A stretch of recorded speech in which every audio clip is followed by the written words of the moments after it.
Diante da continuada opacidade na que insiste o Goberno municipal na tramitación do novo Plan Xeral, o Bloque Nacionalista Galego volvimos interpelar hoxe a Conselleira de Urbanismo sobre cal é a previsión para que se someta a pleno o documento de aprobación definitiva do novo PEXOM. A resposta da señora Caride foi que non descarta en absoluto que se poida levar a pleno antes de que finalice este ano 2024. Tendo en conta que ainda non se recibiu o informe de costas e que restan tamén varios informes municipais que son preceptivos e vinculantes.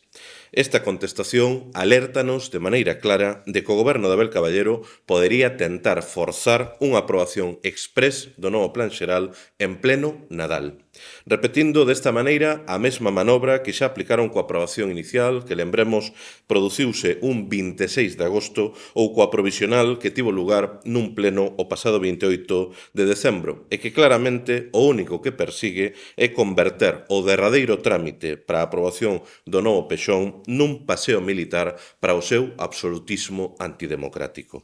Compre lembrar que o BNG levamos demandando reiteradamente a comparecencia da equipa redactora do novo plan diante do Consello da Xerencia Municipal de Urbanismo precisamente para que dean conta do estado de tramitación, mais sobre todo dos cambios que se van producir entre o plan xeral inicialmente aprobado e o documento final. Unha solicitude que foi e é reiteradamente denegada por parte do goberno local, o que nos advirte de maneira clara de que, como xa sucedeu coa aprobación provisional, imos atoparnos con toda certeza con máis sorpresas desagradables colando pola porta de atrás cuestións como a legalización do pelotazo dos chalets VIP en Cabo Estai, a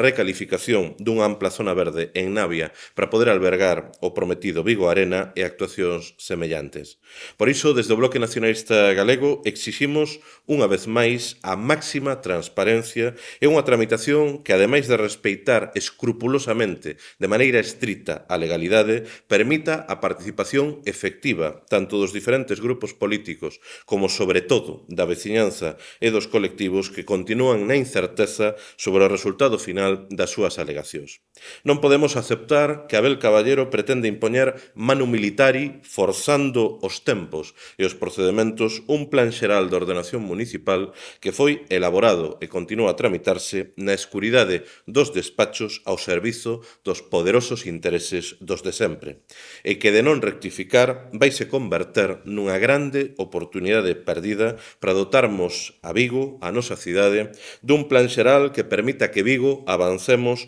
cun modelo de cidade racional, sustentável en termos ambientais, policéntrico respeitando o conxunto dos barrios e parroquias e cun urbanismo que se sitúe ao servizo en favor do interese xeral e non da especulación duns poucos.